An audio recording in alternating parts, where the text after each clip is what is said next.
Okay, awesome. Okay, so I actually just looked through and like read all the blog and read everything just a little bit ago. I didn't get a chance to do it yesterday when it came out. But I feel like this is like such a great topic. Keep getting back up. I know I tell Mhm. myself that a lot with things in life in general, but did you guys get a chance to read it yet?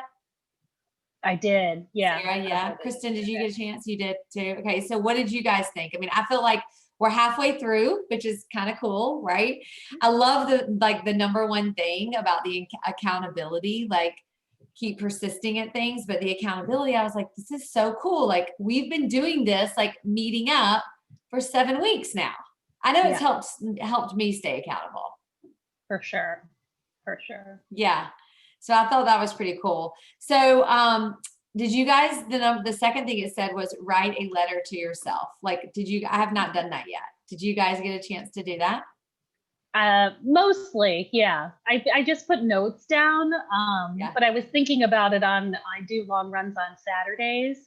So in my head, that was like me writing my letter to myself, but it was well timed because I feel like it's taken me all of these weeks to kind of really sink in to feeling like I'm like, finally in a sweet spot a little bit and Mm-hmm. finally feel like I'm having the majority of days that feel like in check as opposed to when I started, it was more like 60-40, not quite where I needed it to be. Yeah. I think I talked about it in this group for whatever reason, and I'm sure it's like pandemic times, but it took a lot longer to kind of just get up and running. Yeah. Hey Megan. So it was nice to like remind myself, like, oh, hey, persistence, remember me?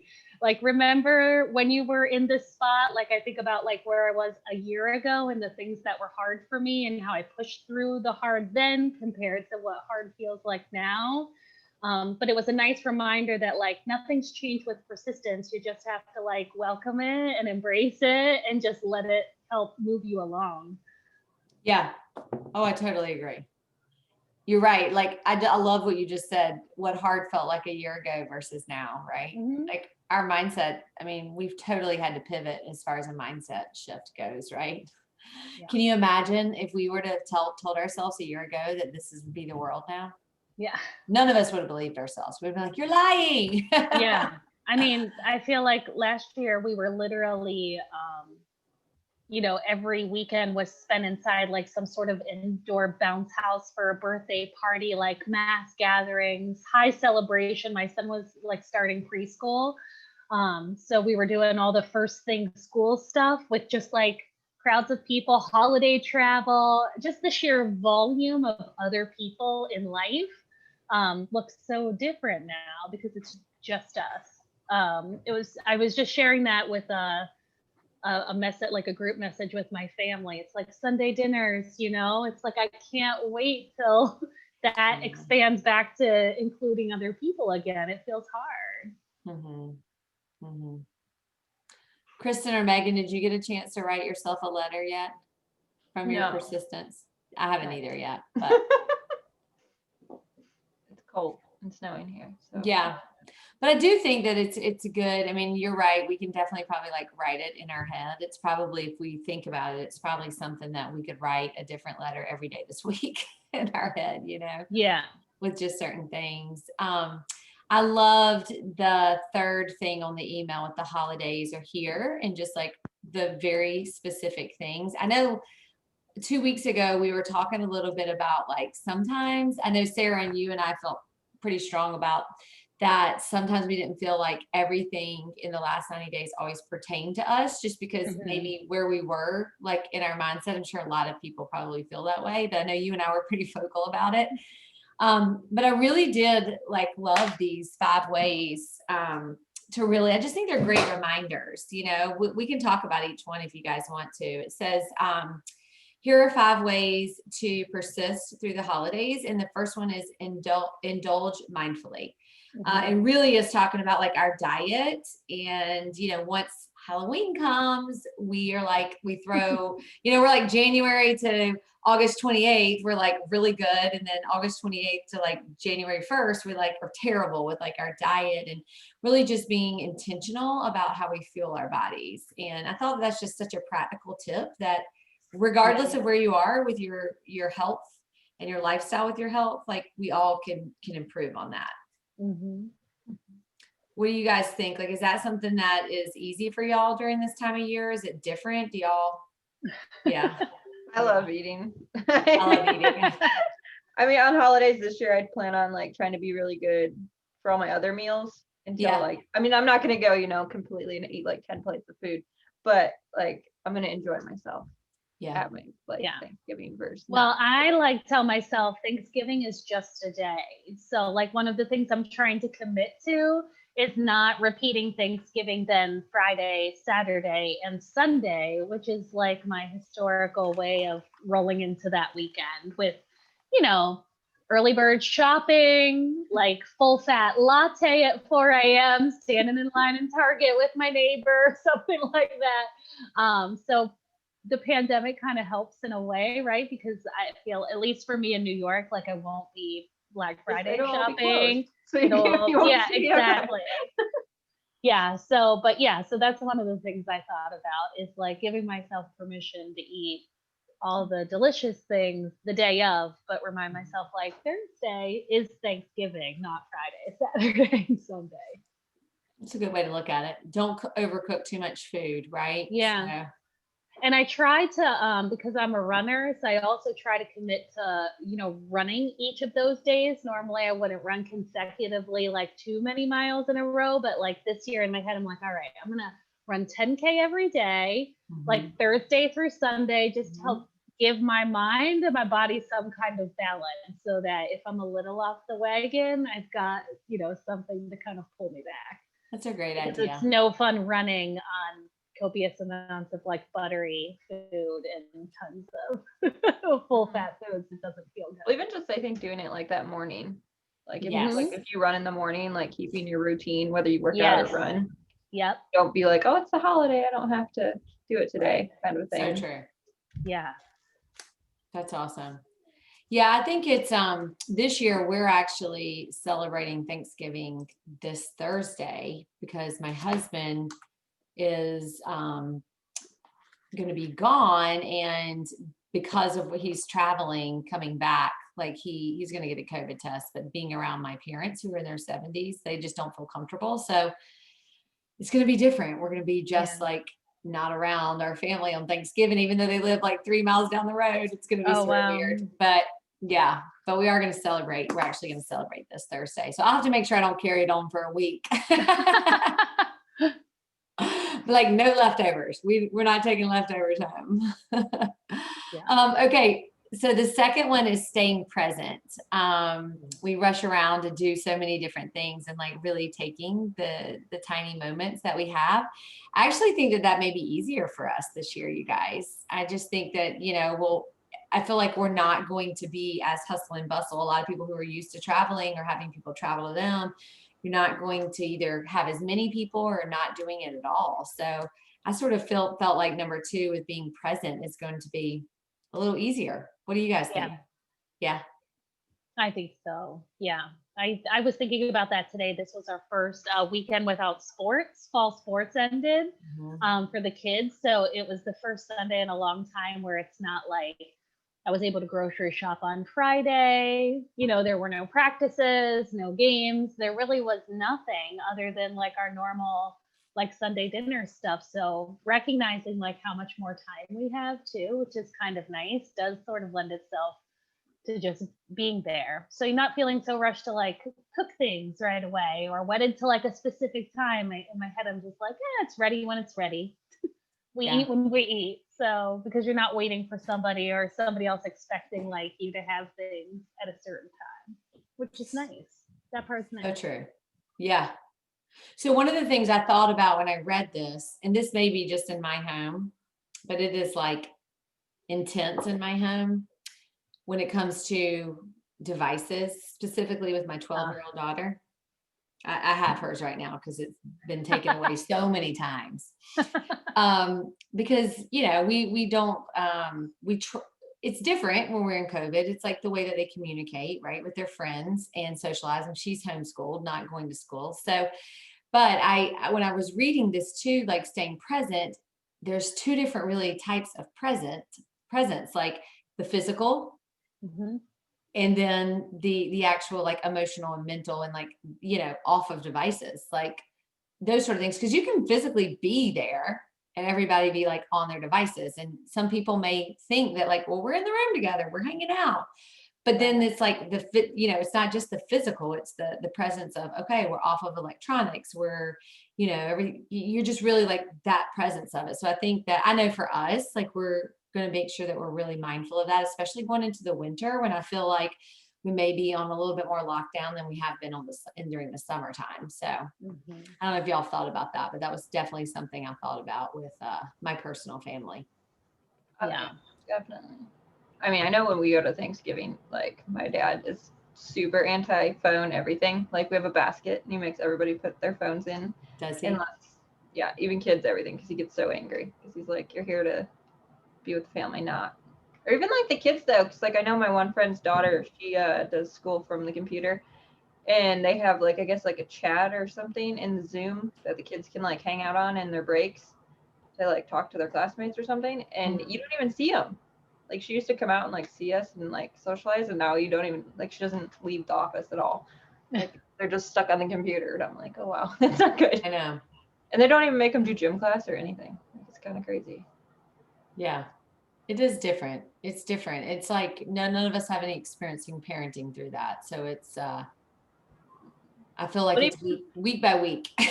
yeah, or even like my daughter, she's in kindergarten, so it's not like super hard, but like on the weekends they give you a paper to like review things with her.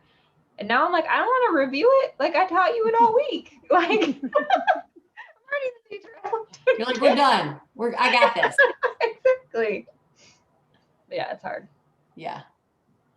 Yeah, it is a challenge. I have seen like the older is more challenging because there's the whole social aspect, like this, and it is hard. Like when you're in middle school and high school and college kids, like, I mean, I don't have any that old, but it's challenging for them, I mean, their social life, once they get to that like middle school age, it's like their social life is the most important thing. And the way that they communicate really is through their devices. So yeah. It's our state just today went down on lockdown. All the high schools are closed for the Really? next 3 weeks. The rest of the kids are in school though. And like restaurants and all kind, like if you can't work from home, you have to like I'm still working because I cut hair. So obviously I can't do that from my home. Yeah. But, like all restaurants, everything is closed again. Oh, wow. Wow. They haven't done anything different here, but how's New York, Sarah? It's so strange here, because in the aftermath of what happened, like through May, like summer was such a blessing for like recovery. Like our healthcare workers and our hospitals were so overwhelmed. We had like periods of time with no ICU beds. And I kept thinking, like, what if there's an accident? What if something happens with one of my kids? And I work in healthcare, so I have the luxury of knowing a lot of physicians, which is nice. To be like, okay, what's the pediatric ward here? Like, you just start to think about, what if there's an emergency? Where can I go? But the tri-state area has had a huge influx again. So a lot of places are starting to reach capacity. Historically, our governor has been pretty resolute in his, I think it's been all over the news, probably nationally, how he's getting along with the COVID. Yeah. He just makes Governor Cuomo makes me laugh, but that's just sort of like an ethnic fellow Italian thing, like some of the things he says. But I think they'll shut things down. I don't think it'll shut down in the same way that it did before, because I don't know that the economy here can handle it. But one thing that I read on one of my local like mommies groups, like one of my our district groups, there was someone that serves in law enforcement in the city. Someone had just gotten a job in the city and was like, oh, hey, how do you guys commute there? Like, what's the best train? Should I drive? Like, just seeking information. And this person who's in law enforcement was like, I have a government issued weapon and I don't walk around the city right now at night alone because there's just so much more violence and so many more robberies, and things are just not great in some places. And I'm sure it's just like job loss, desperation, but like a lot of the police force too is out with COVID. So I just don't think like anything's functioning or operating like at capacity. So Yeah. I'm like 22 miles north of the city, so we're kind of in our little bubble, but I'm also in one of those red zone counties that has been like made national news for how bad the COVID's been in certain sections of this area. So time will tell. I mean, we did our thing where we were allowing a little bit more like friends in the yard over the summer and that kind of thing to like give the kids a little bit more of a social life. But last week we committed to stopping that now. And it's hard because we're like those people on the block where you see everybody else outside and kind of doing their things. And then my son's like, why can I go play with so-and-so? And you're like, not right now. I know. We're sort of getting to the point where we may be doing that too. So it's starting to get bad here again. Yeah. The South, I feel like just didn't really have the same response as the Northeast did, like not collectively. Yeah. I'm hoping there's more of a federal stance. Like that's what my fingers are crossed for, that there are just some like widespread like guidelines that everybody can start to universally follow. I mean, Doctors Without Borders is coming in. I through the grapevine, we had a naval ship that made a hospital for a while in New York Harbor. I remember. I don't know if that'll happen again. It's bizarre. It was a very bizarre time having lived through the first part of that, and knowing that the second wave is worse than the first makes me nervous. Yeah. Can you buy toilet paper? You'll have to keep us posted if there's anything we can do. Toilet paper does not seem to be as much of a panic before. I'm hoping that New Yorkers have realized that the grocery stores are not going to shut down fully. My sister was sending care packages from Ohio for a while, so I have quite a stash. And our neighbors, we kind of have like an unspoken, like, okay, who has Lysol, who has this, so we kind of know each other's stash. So if something happens, we've got each other covered. That's good. I went shopping like an hour from our house and you couldn't find it anywhere. Not surprising. I'm like, seriously, guys? Yeah. Like, again? You're the best. Like, yeah. Appreciate it. Well, and I feel like everyone's in pandemic fatigue. And I also feel like everyone is in this like desensitization to the news about COVID, right? Because we're so sick of hearing about it all the time that I think it's become old hat for a lot of people. But a perfect example, I have a relative who lives in the Midwest who was like engaging in a lot of the political like rallies and doing lots of things and was in lots of crowds. And, not so surprisingly, he announced on Facebook that he's COVID positive and expressed feeling really regretful having gathered, having not worn a mask, had not really believed how bad the virus was, those types of things. So, it's people with lived experience, but you can't just tell people your story, right? It doesn't matter if they're like a person in the front trenches. It's hard for people to hear about it still. There's just some weird, like out of sight, out of mind kind of thing. I'm sure everybody just thinks it's like a political thing. I was like, yes, I'm really sure the entire world, they are that concerned about our election that they killed that many people. Like, yep. Well, I don't know if it made national news, but because there's so much tension between the New York governor and the current president, there was like a comment made about how when the vaccine is ready, he's going to make sure like New York gets it last.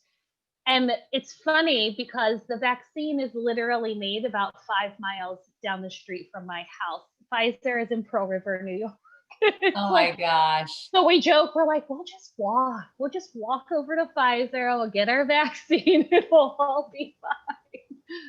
That's crazy. Oh my goodness. All right. So the third one is have accountability. So really just talking about, making sure that your accountability partner is your cheerleader. And I feel like, I know there's a lot of people, it seems that a lot of what I see go on in the group, there's different levels that people need for accountability and things that they want. But I do feel like I've seen a lot of people say, like in the last 2 or 3 weeks, like I've fallen off the wagon, I'm struggling a little bit. So If y'all ever have any ideas of how we can help support people that have sort of like fallen off, I mean, I think it would be definitely something cool to do to help others sort of like rally the troops and get that back involved, because we're only halfway through. Like, it's not too late to like jump back in, The way I always look at the accountability in this last 90 days and just any sort of thing is like, if you have a bad week or you have a bad few days, it's okay, right? Like, just get back on instead of like quitting, just, get back on the bus and continue down the road, because you'll end up better at the end of it than you do if you just stop and quit altogether. So I don't know if there's any sort of like messaging that we can, let people know in the community, but what do you guys do for accountability? Like, not only for this, but just in general in life? I weigh myself every Monday. I think I shared in the group before, I'm a, long-term Weight Watchers app user. So one of the things that I do no matter what, which I've done for the last 2.5 years, is I weigh myself every Monday, which is like the hardest day of the week to do it, coming off the weekend and that kind of thing. But like, for better or worse, it's just best to just know where I'm at. That's one of the things that helps keep me accountable. And not so much for like a number, because I have like a pandemic range that I've created for myself that felt reasonable to give myself wiggle room. But just that idea of like stepping on regardless, like knowing some weeks I'm going to feel dissatisfied or annoyed by it. And then other weeks, like pleasantly surprised, like it can be very reinforcing at the same time. So I feel like if there's something that you do that sometimes doesn't feel good, but can also be reinforcing when it goes well, I do it anyways. It's like, oh, I don't want to do this thing. Okay, do that. So pick the one thing that feels like the most unpleasant and do that anyways. That's like one of the things I do. And I try to not miss Mondays. I feel like a lot of people have that mantra, like, I never miss a Monday for a workout or something, but it's part of what helped me, like when I moved my weekly planning a day out too, because I do all of my like week stuff on Monday, not Sunday. That's good. I don't know what other people do. I know I like to post progress photos.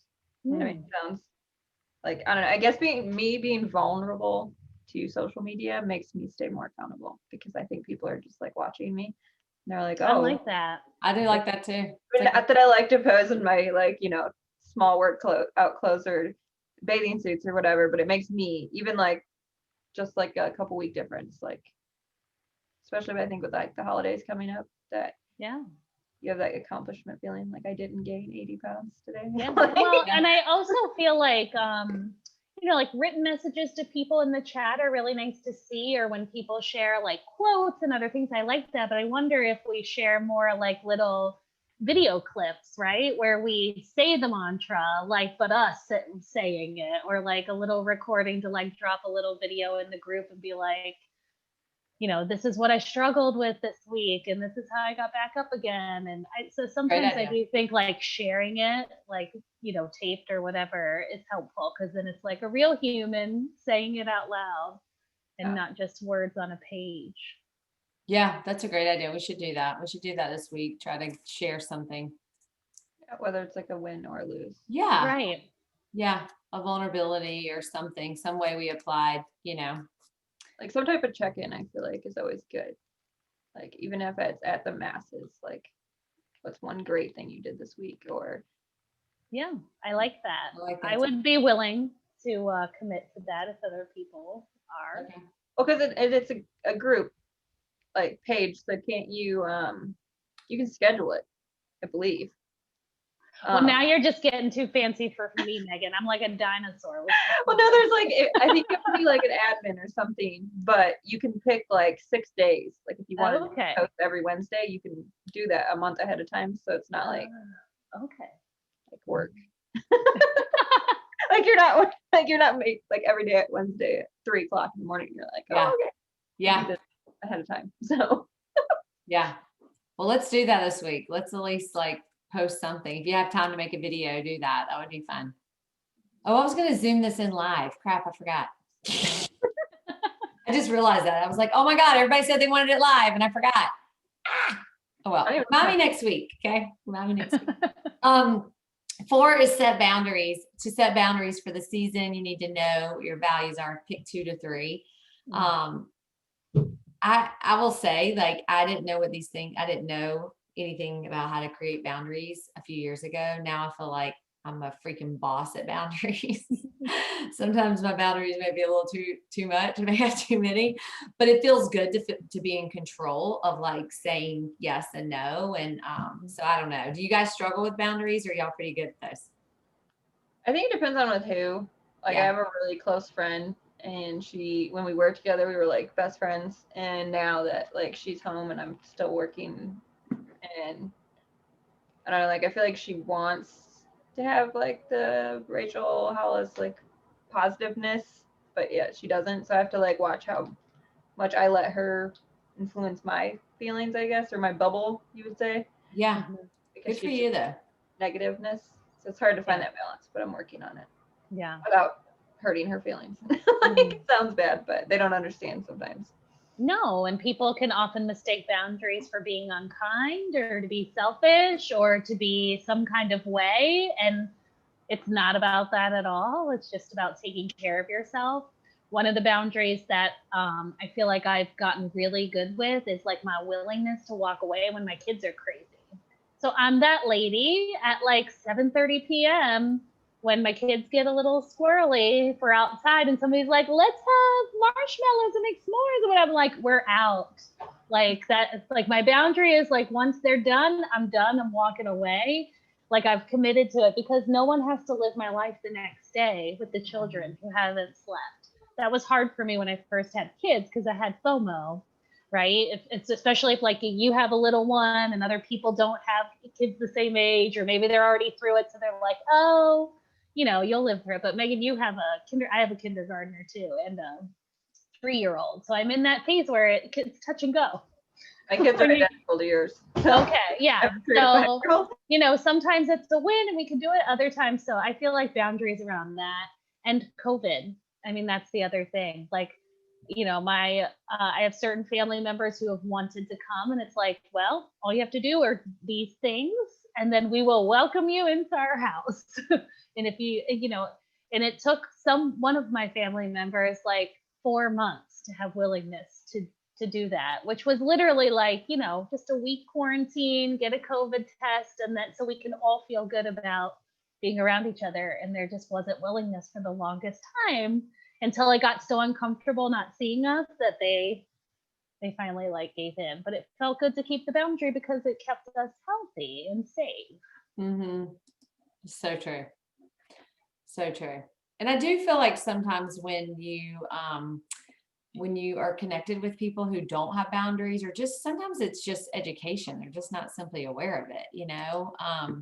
I think like actually verbalizing it and saying it to them, and explaining the why behind it. Sometimes I think it's the fact that I know for a while I would set boundaries, but I necessarily wouldn't explain to the people that I was setting the boundaries around why I was setting them. And then once I began to verbalize like, hey, this is why, this makes sense for us in my life right now, then it was like, oh, no, not a big deal. So, I think sometimes hitting the conversation head on versus, running around it, I guess, always helps me. Absolutely. Yeah. I feel like when your boundaries are clear, people know what the expectation is. So there's not a lot of wiggle room then for them to like put their spin on what's yours. That's right. It's not for them to interpret. Respect it or don't, Right. If you don't like it or love it. Those are your 2 options. Yeah. Okay, so the 5th one is move your body. We believe in this one so much, she says. Moving your body every single day makes number 1 through 4 so much easier, which I think we all probably, could agree that I know, move regardless of what it is, going for a run, lifting weights, getting on a bike, taking a walk, like whatever it is, just getting outside and like having endorphin, releasing endorphins and just really exercising really helps us so much, especially right now, not only us, but our kids too. I was just going to say, especially with like how, like, I know you're full homeschooling right now with your 2 kids, and I think you are too, Sarah, right? No, they're in school. Okay. I was gonna say just even having them home and getting them out is like huge thing, especially because I don't know about down there, but schools up here aren't enforcing the whole active thing. Like they have teachers, but nothing. Yeah. They're not getting graded. Yeah. And so I think a lot of kids are just really just sitting there doing nothing. Yeah. And it would be easy to just go, walk outside for 20 minutes. Yeah. We started a burpee challenge on our block for 30 days last month. But the kids, it was funny, like not like intentionally including them in all the things, but now all of them that are like 5 and above, like get out, roll out. My son rolled out the yoga mat today and was like doing his, I was like, what are you doing? He's like, I'm getting my burpees in. It was very that's cute. so awesome. It's just a good reminder too that like you just bring them along with you. I used to get so annoyed by that because it's like, oh, I just want to be alone, or I just want 5 minutes to myself. But in COVID, yeah, it's huge for the kids. They need to like be outside and run around and get exercise. And that's any age, because they don't realize like the grumpiness is because they're like sedentary and bored, or like Zoom fatigued, which is a real thing. Mm-hmm. Yeah, completely agree. I know we have it as like I hate to call it like a chore, but it's like a thing that you have to do in our house every day is exercise. So, just like they have to brush their teeth. And before I didn't feel like I had to worry about it as much because they were active at school and they were playing sports.